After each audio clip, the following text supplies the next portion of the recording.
What's up guys? Ito na guys, malapit nang matapos guys. What's up guys? Inuubo tayo ngayon. Ayan guys, so ito yung tangki ng tubig. Ito yung tangki ng langis.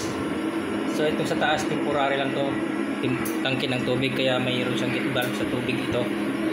Ito naman yung steam pressure papunta doon sa, yan guys, oh, pababa papunta doon sa blower. Yan. Hindi expose yung apoy natin guys, hindi, wala nang expose ito. So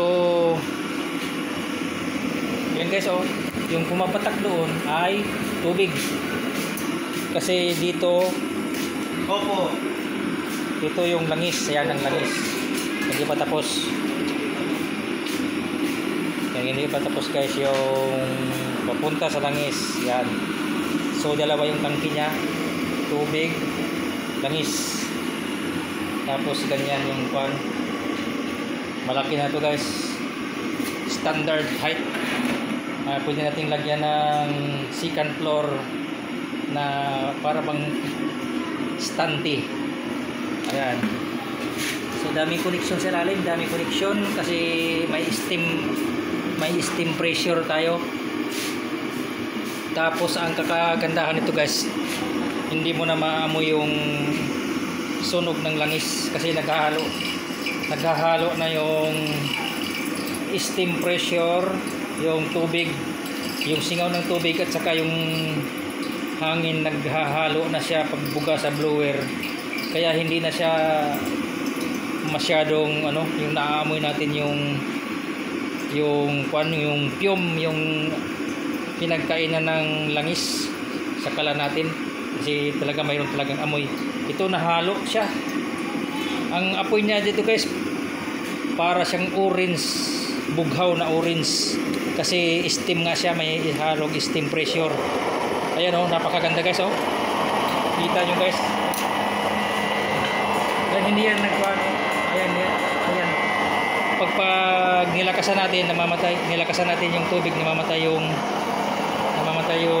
kwan, yung chamber. Yan, parang nagbabaga kasi ang niya, apoy niya ay may pagka-orange. Yan na guys, kung lakasan natin yung tubig, tubig.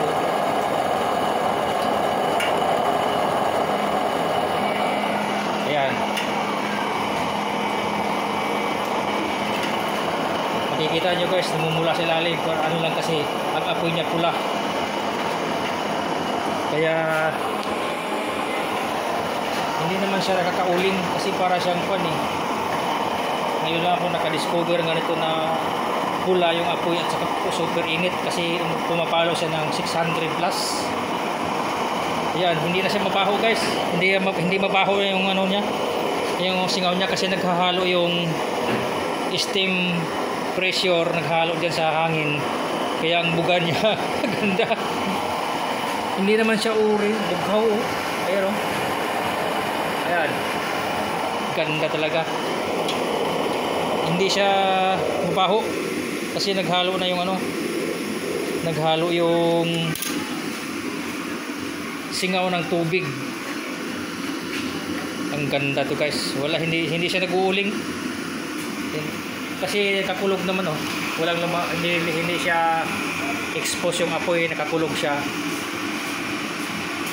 Oh yan, tapos yung sa baba, yan yung steam drainage. Yan. So ayan ang kagandahan guys ng discover natin ngayon. Ibang klaseng apoy pero mainit. Wala nang pagandahan ng apoy dahil nakakulog naman eh. Guys, nakakulog siya. Oh. Hindi expose yung kwan, apoy. Tingnan nyo guys, oh, dito yung langis niya oh.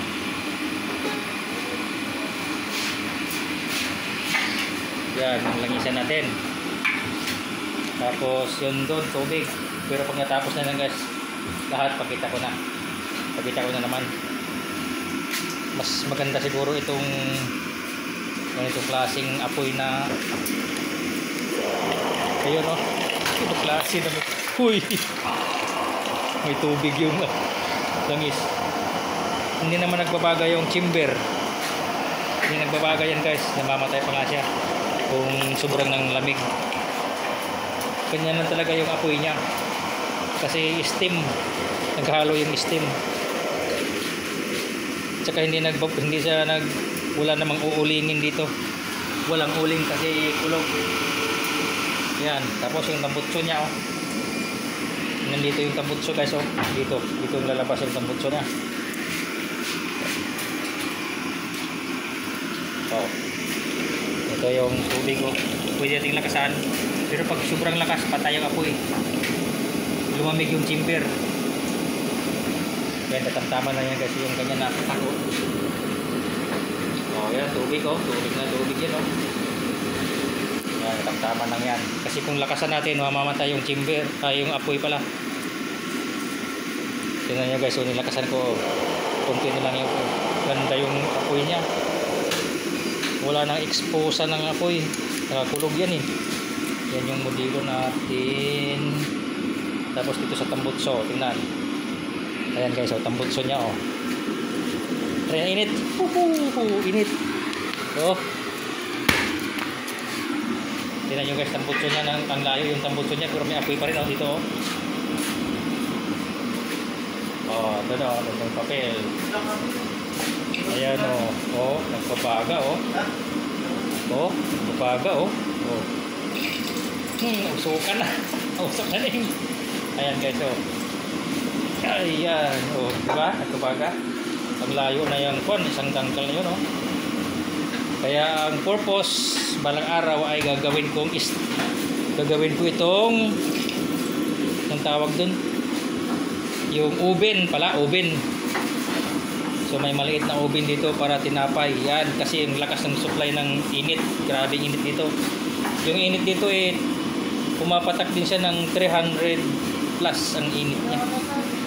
Kaya pwedeng dito sa dulo may extension nito, oven. Eh guys, hindi ganong maingay kasi ang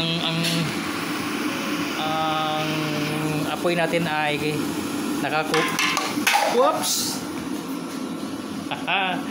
Tapon guys ang langis oh. Ayan. So tapon yung langis ko guys, nagkalat sa lupa, ito. Ayan o, natapon. Punasan mo na. Tapon eh. So hindi niyo makita yung apoy na lumabas guys, sarado na siya. Yung apoy niya ganda. Pag araw hindi mo ganoon makita, pero pag kagabi lang makikita siya na orange, may purple. Grabe, halo-halo na yung apoy niya guys. Ayan o. Oh, hindi niyo makita yung apoy natin o. Kasi nagkapan yan, nakapatong. Kunti lang yung butas niya o.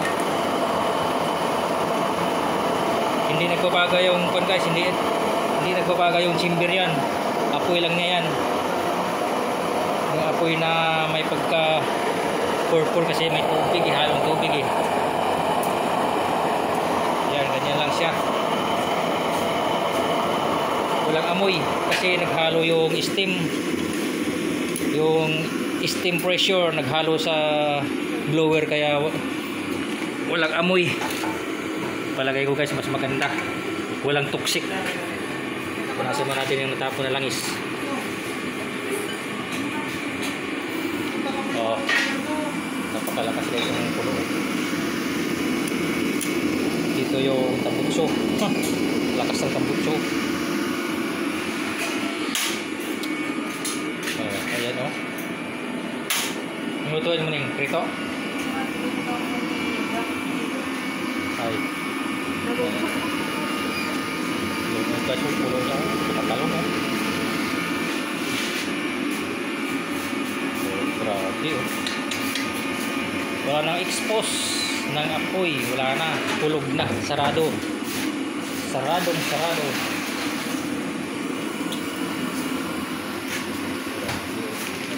Ganda yung apoy niya. Parang ibang klase yung apoy nito guys. Malakas ng ano dito. Dito tambutso niya oh. Oh. Ganda guys. Tuklas lang. Grabe yung apoy niya. Pero ano pa lang yan guys. 3/4. Oh, yung apoy niya oh. Taas ang apoy niya. Purple. Grabe. Sa ilalim, hindi na nagbabaga yan. Purple lang talaga yung binugo ko sa gilid. Lalo po nung nagbabaga siya, may tubig. May ano yan, radiator. Radiator. Guys, diba? Ganda. Kahit ano to guys, 3 hours. Basta overload lang ng langis is label, naka-label. Walang carbon. Kasi nasubukan na natin dati yung S Plus Pro, nagka-carbon.